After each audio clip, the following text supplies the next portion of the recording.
Little House on the Prairie by Laura Ingalls Wilder, Chapter 8, Two Stout Doors. Laura felt a soft warmth on her face and opened her eyes to morning sunshine. Mary was talking to Ma by the campfire. Laura ran outdoors, all bare inside her nightgown. There were no wolves to be seen, only their tracks were thick around the house and the stable. Pa came whistling up the creek road. He put his gun on its pegs and let Pet and Patty to the creek to drink as usual. He had followed the wolf tracks so far that he knew they were far away now, following a herd of deer. The mustangs shied at the wolves' tracks and pricked their ears nervously, and Pet kept her close at her side. But they went willingly with Pa, who knew there was nothing to fear. Breakfast was ready. When Pa came back from the creek, they all sat by the fire and ate fried mush and prairie chicken hash. Pa said he would make a door that very day. He wanted more than a quilt between them and the wolves next time. "I have no more nails, but I'll not keep on waiting until I can make a trip to Independence," he said. "A man doesn't need nails to build a house or make a door." After breakfast, he hitched up Pet and Patty, and taking his axe, he went to get the timber for the door. Laura helped wash the dishes and make the beds, but that day Mary minded the baby. Laura helped Pa make the door. Mary watched, but Laura handed him his tools. With the saw, he sawed logs right length for a door. He saved the shorter lengths for cross pieces. Then with the axe he split the logs into long slabs and smoothed them nicely. He laid the long slabs together on the ground and placed the shorter slabs across them. Then with the auger he bored holes through the cross pieces into the long slabs.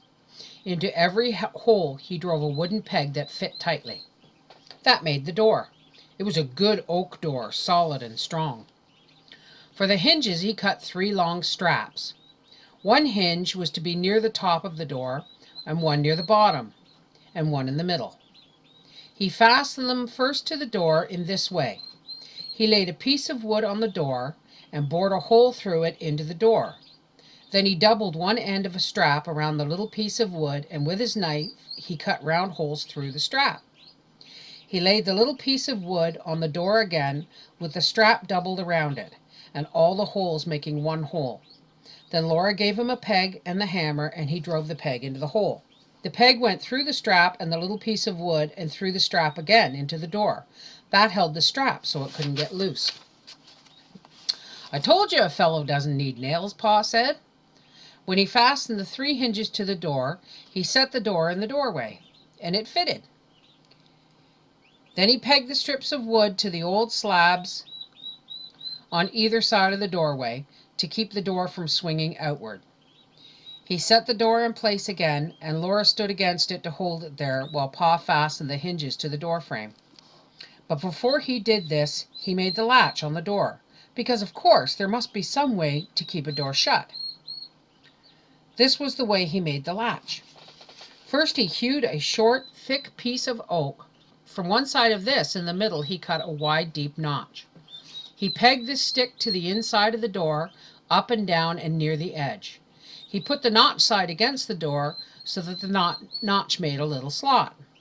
Then he hewed and whittled a longer, smaller stick. This stick was small enough to slip easily through the slot. He slid one end of it through the slot, and he pegged the other end to the door. But he did not peg it tightly. The peg was solid and firm in the door, but the hole in the stick was larger than the peg. The only thing that held the stick on the door was the slot. This stick was the latch. It turned easily on the peg, and its loose end moved up and down in the slot. And the loose end of it was long enough to go through the slot, across the crack, and between the door and the wall, and to lie against the wall when the door was shut. When Laura and Pa hung the door in the doorway, Pa marked the spot on the wall where the end of the latch came.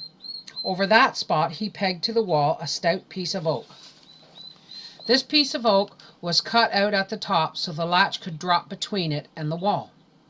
Now Laura pushed the door shut, and while she pushed, she lifted the end of the latch as high as it would go into the slot. Then she let it fall into its place behind the stout piece of oak.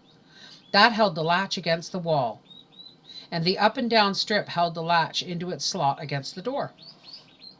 Nobody could break in without breaking that strong latch in two. But there must be a way to lift the latch from the outside. So Pa made a latch string. He cut it from a long strip of good leather. He tied one end of the latch between the peg and the slot. Above the latch he bored a small hole through the door, and he pushed the end of the latch string through the hole. Laura stood outside, and when the end of the latch string came through the hole, she took hold of it and pulled. She could pull it hard enough to lift the latch and let herself in. The door was finished. It was strong and solid and made of thick oak with slabs of oak across it, all pegged together with good stout pegs. The latch string was out. If you wanted to come in, you pulled the latch string. But if you were inside and wanted to keep anyone out, then you pulled the latch string in through its hole and nobody could get in. There was no doorknob on that door, and there was no keyhole and no key, but it was a good door. "I call that a good day's work," said Pa. "And I had a fine little helper." He hugged the top of Laura's head with his hand. Then he gathered up his tools and put them away. Whistling, he went to take Pet and Patty from their picket lines to water. The sun was setting, the breeze was cooler, and supper cooking on the fire made the best supper smells that Laura had ever smelled. There was salt pork for supper. It was the last of the salt pork, so next day Pa went hunting.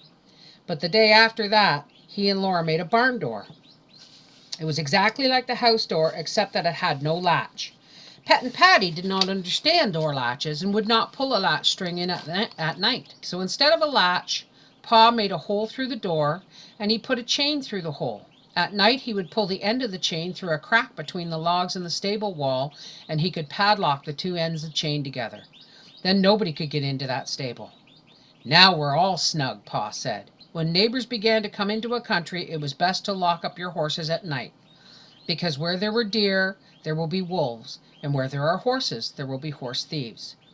That night at supper, Pa said to Ma, "Now, Carolyn, as soon as we get Edward's house up, I'm going to build you a fireplace so you can do your cooking in the house, out of the wind and the storms. It seems like I never did see a place with so much sunshine, but I suppose it's bound to rain sometime." "Yes, Charles," Ma said. "Good weather never lasts forever on this earth."